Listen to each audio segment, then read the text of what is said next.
Well, the Rohingya crisis in Myanmar has been described by the UN Human Rights Chief as a textbook example of ethnic cleansing. More than 600,000 Rohingya, a Muslim minority in Myanmar, have fled the country since August. In that time, relief workers say they've seen cases of sexual assault on girls as young as 9 and gang rape perpetrated by the Myanmar military. US lawmakers say hundreds of men, women and children have been driven from their homes and systematically killed. Many more Rohingya refugees are now struggling to survive in camps in nearby Bangladesh. I want to bring in Mitthew Smith. He is co-founder and CEO of the human rights group Fortify Rihghts. He visited one of the refugee camps last month and joins us now from Bangkok, Thailand. I should also say Mitthew has been following the situation with the Rohingya for a long time. Mitthew, thank you so much for joining us. As you know, the group Doctors Without Borders is working in those camps in Bangladesh with these Rohingya who have managed to flee Rakhine State. And some of their medics are reporting that they're treating Rohingya children, some under 10, for rape. You and your group have spent a lot of time documenting what is happening. What can you tell us about the systematic targeting of women and girls? Thank you for having us. It's an enormous problem, and we have been documenting it for several months. Myanmar army soldiers targeted women, Rohingya women and girls. We've documented rapes and gang rapes in assemblage settings, in some cases in schools, in front of homes, in forested areas. And the rapes started on a systematic scale back in October 2016, and we've seen various waves of it since then.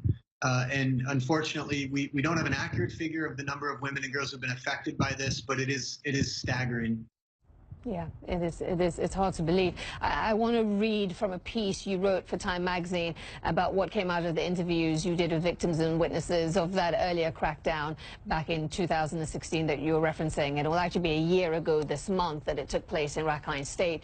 You wrote this. You said, what struck us the most was the systematic nature of it all. Soldiers from different battalions committed similar violations in a similar fashion across disparate geographic locations. These were not spontaneous outbursts of violence or random crimes by rogue soldiers. It was a systematic attack on civilians, and it was more than that. State security forces appeared intent on destroying Rohingya. Mitthew, what you are stating, what you are describing there is essentially genocide. That's right. And at this point, we sadly, it is not unreasonable to be talking about the crime of genocide based on what we're seeing on the ground, what we've been documenting in these latest waves of violence. Certainly ethnic cleansing, that we've collected evidence of crimes against humanity, and we can say confidently at this point there is mounting evidence of genocide. So this is another point that I think is absolutely crucial for our viewers, and you make it in this piece. And I want to read this to everyone, and you know, it might seem complicated to hear it at first, so I want you to explain it for us. You say this: the intent to destroy must not be confused with motive. While some perpetrators may be motivated to forcibly clear the Rohingya population from Rakhine State, meaning to say ethnic cleansing, they can achieve that by committing the crime of genocide. And that's exactly what's happening now. So in the context of the UN saying that what we're seeing is, you know, a textbook example of ethnic cleansing, why are they saying ethnic cleansing and not genocide? Kind of give us some perspective on what we're looking at here. Yeah, well, I mean, perpetrators can be motivated by any number of things. They could be motivated by racial hatred. They could be motivated by a desire to take over land. And if they seek to achieve those motivations through acts of genocide with the intent to destroy part of the group, which in our view, that's what's taking place, then we're talking about both ethnic cleansing and the crime of genocide. With regard to the United Nations and others internationally, I think taking that step to allege genocide coming from the United Nations, like right now there's a fact-finding mission.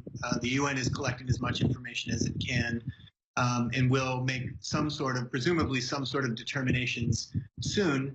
And we certainly don't expect anybody to make some sort of determination, whether it's ethnic cleansing, crimes against humanity, or genocide, without collecting proper amounts of evidence. We feel at this point that we have collected enough evidence to make to at least be extremely concerned about the crime of genocide, if not to say explicitly that it is in fact taking place. Mitthew, from everything you have learned from the many months that you have been documenting this, and all the pictures we see, all the stories we hear of the horror, the pain, the loss, the suffering, what do you make of the level of diplomatic pressure being brought to bear on Myanmar? I mean, is it what you would expect? Is it commensurate in your view? I think the international community can and should do a lot more right now. The diplomatic community in Myanmar has traditionally been very cautious in its dealings with the Myanmar authorities, always attempting to stay within the Myanmar authorities' good graces. And unfortunately, this approach has come at the expense of the rights of the Rohingya population and other ethnic populations in Myanmar as well.